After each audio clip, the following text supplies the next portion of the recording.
అంటే ఇప్పుడు పాత రోజుల్లో ఇప్పుడు వేష భాషలు తర్వాత ఇప్పుడు కూడా చర్చ జరుగుతుంటే చాలా మంది అంటారు, అవును సనాతన ధర్మం అట్లయితే నువ్వు ఇప్పుడు కూడా పంచె కట్టుకోవాలి, ప్యాంట్ షర్ట్ ఎందుకు వేసుకుంటున్నావు, నామాలు పెట్టుకోవాలి అనేది కానీ, లేకపోతే సతీ సహగమనం ఉండేది సనాతన ధర్మంలో, అది ఇప్పుడు చేస్తున్నారా, ఇట్లా అడ్డదిడ్డంగా వాదిస్తుంటారు కదా. నిజంగా సనాతన ధర్మంలో మనం ఎలా జీవించాలో చెప్పారా? ఇది ఎట్లా అర్థం చేసుకోవాలంటే, ఇప్పుడు వేదాలు, భగవద్గీత, వేదాల ఆధారంగా వచ్చింది భగవద్గీత.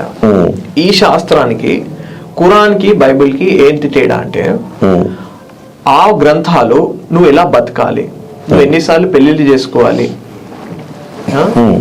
నువ్వు ఎలా బతకాలి, నువ్వు ఏమేం చేయాలి అనేది చెప్తాయి. నువ్వు dictating life.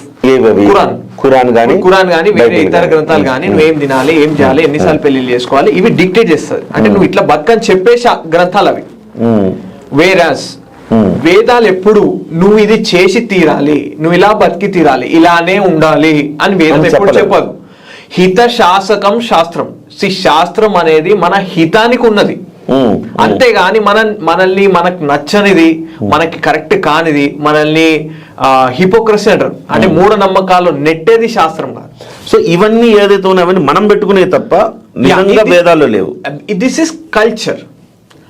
Culture is different, శాస్త్రం ఇస్ డిఫరెంట్. ఈ కల్చర్ శాస్త్రం మిక్సప్ అయ్యి కొంతమంది దీన్ని ఇంపోజ్ చేస్తారు. అవును, దట్ ఈస్ అ ప్రాబ్లం.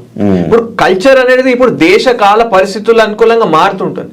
ఇప్పుడు 100 years back, 200 years back shirt pant వేసుకోలేదు మాక్సిమం అందరు. ఎవరు షర్ట్ ప్యాంట్ వేసుకోలేదు, అందరు ధోతి, పంచాయిగా, కుర్తాలేగా, ఉత్తరీయం, అప్పర్ క్లాత్ వేసుకుంటుండే. ఇప్పుడు మనం ఇట్లా వేసుకుంటాం.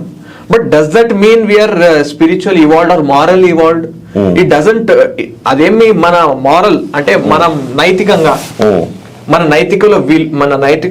నైతిక విలువలకి అదేమో ఒక చిహ్నం కాదు కదా. చిహ్నం కాదు.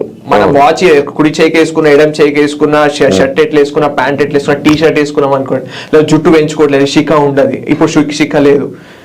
So that doesn't mean anything. It's about who you are. So Sanatan Dharmam is about transforming you from inside. ఇప్పుడు భగవద్గీతలో ఒక వెరీ ఇంపార్టెంట్ శ్లోకం ఉన్నది దీనికి చెప్పడానికి ప్రమాణం. ఇంద్రియస్యార్థే రాగద్వేషో వ్యవస్థితౌ తయోహో వశం నాగచ్చే తౌహ్యస్య పరిపంథినో. భగవద్గీత అనేది మనిషిని ఒక జంతువు నుంచి ఒక మనిషిగా తీర్చిదిద్దనికి ఉండే శాస్త్రం. అంటే ఇంద్రియస్యార్థే రాగద్వేషో వ్యవస్థితౌ అంటే మనకి లైఫ్ లో చాలా ఇష్టమైన పనులు ఉంటాయి చేయాల్సినవి, ఇది పొందాలి, అది పొందాలి, అన్ని చేయాలని ఉంటుంది.